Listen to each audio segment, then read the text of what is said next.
Hi, folks. This is Dr. D. This is, of course, week 8, and I apologize for being a bit behind schedule here getting this video to you.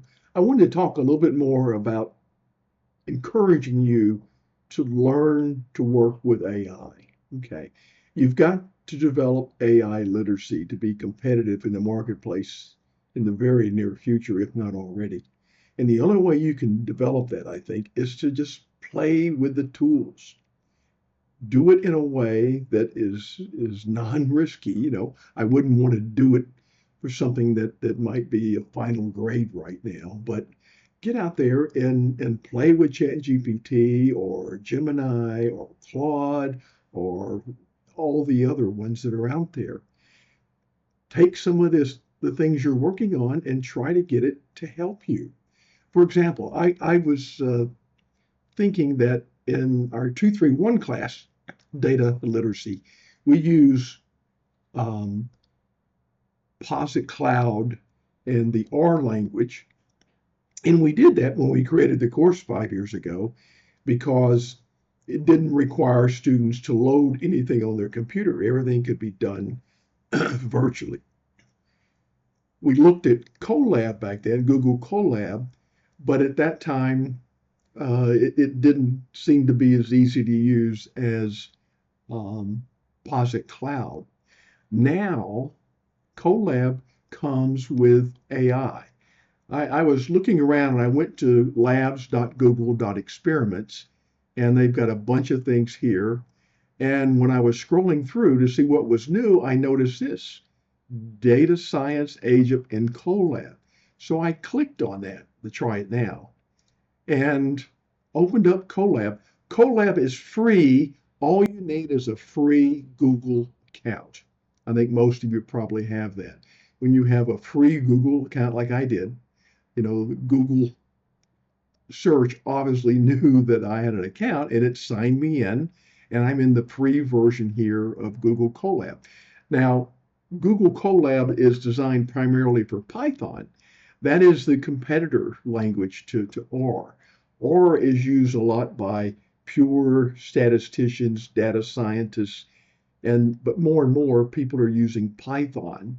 And originally it was the hardcore programmers. Now it's moving in to almost everyone. And interestingly,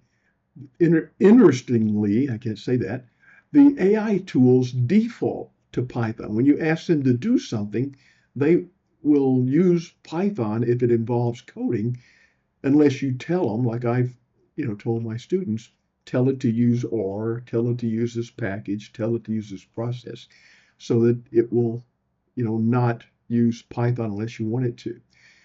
But Python is a very powerful tool. It's built into Excel, and again, like every AI tool defaults to it. So I think it's important that we consider learning something about AI and Python.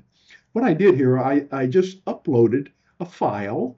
You just go to this little icon there, upload, navigate to the file, which is what I did there, click on it and upload it.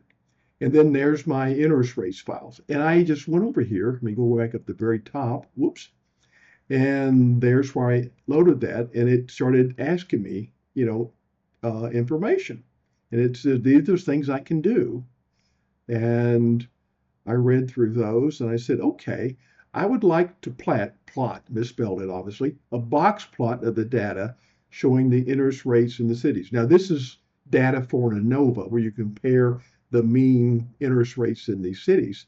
And a box plot is one of the first things you do when you're looking at data, getting familiar with it. You want to visualize the data. And it went through the steps. It said, first of all, it gave me the steps in sequence. It's going to do these things, these things, these things, these things. You can, read through those. And I said, okay.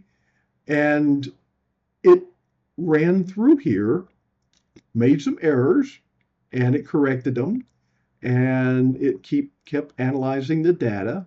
And then it formatted the data. And then it created a nice box plot. And it said, I can make that a little bit better. And it improved the box plot.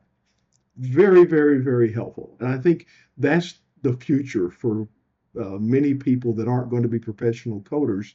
You're going to be able to talk and converse with the tool and get help.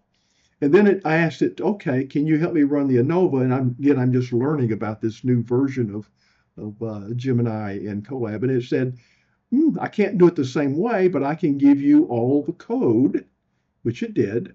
And then it said you can just copy and paste it into your workbook here. Colab uses a notebook that's kind of like what we use in Posit Cloud, and but it's very easy to learn how to use. And that was very good. It actually gave me all the code I need to copy, paste, and run. So anyway, I'm going to stop here. I just wanted to encourage you to get out and play with these things. They're very helpful. Remember, you've got to learn when to use them, what their strengths are, what their weaknesses are. They're like a very, very smart assistant, which sometimes still mucks up. So you've got to be alert and pay attention and double check things. But 99% of the time, they're spot on. So it's a very, very helpful tool. And I really encourage you to go out and play with them. There are number ones out there. I like Claude for running code, but Claude is a little more expensive. It doesn't give you a lot of tries. I'm going to use that word for the free tier. This free tier of Google Colab is very good. It's a little bit better, I think, than the free tier of what we're using with Posit Cloud. You can get a little more work done with the free tier here. And if you have to change, it's a little more expensive, $9 a month versus $5 a month for the Posit Cloud. But that's rare. I think with careful use of this, you could very easily get by without having to ever run out of tokens, so to speak. Final word, get out there, play with AI, learn to use it ethically, professionally, and well, and it'll be good for you.